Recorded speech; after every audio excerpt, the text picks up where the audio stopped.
We've been through about 3 years of trying to get a hands-on program going, and it takes a lot of work, and it's hard for each of us to build one. And we were sitting around at the meeting and come up with the idea that if we could all work together, put it in a trailer, we could have a much more effective program with a lot less cost. And we invested in the little livestock displays that we use. The kids, they'll spend quite a little time. I've seen kids stand there for an hour looking, trying to find the things that are wrong in those deals in terms of animal welfare, animal safety, human safety.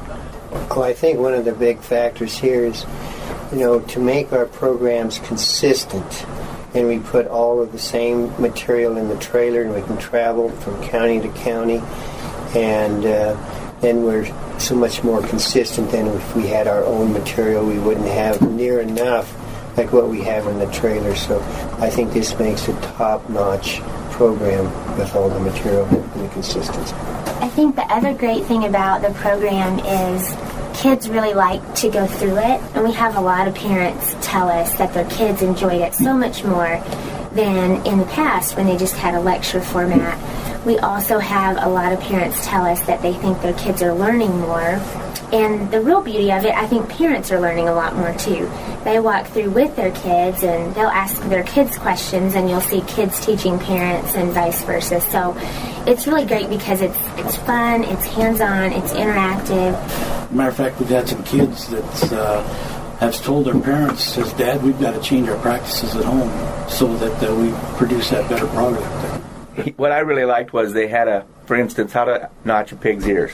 You had a picture of a pig with the ears on a piece of paper, and actually took a notcher and notched out the paper to learn how the numbers of the ears were on there. Some of them, they have questions, and they have different boxes with lids on them. You read the question, and then it has some information. You try to match up. Then you open the box, and you go, "Oh, I'm wrong." And you go, "Oh, I'm right." So then you can learn how to do that.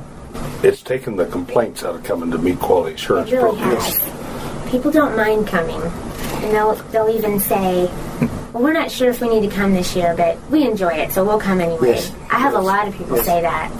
We tell the kids, today it's your show steer, it's your show pig, but tomorrow it's going to be on someone's plate. And we want to make sure that it's wholesome, that it's safe, that it's tender, that it's juicy.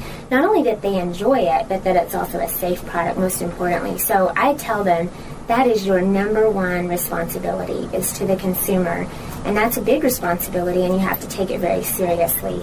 I think they find out just because they're in a youth world, it's no different than the adult world, that they have to produce a safe product just like their dad, their granddad, their uncle, whomever.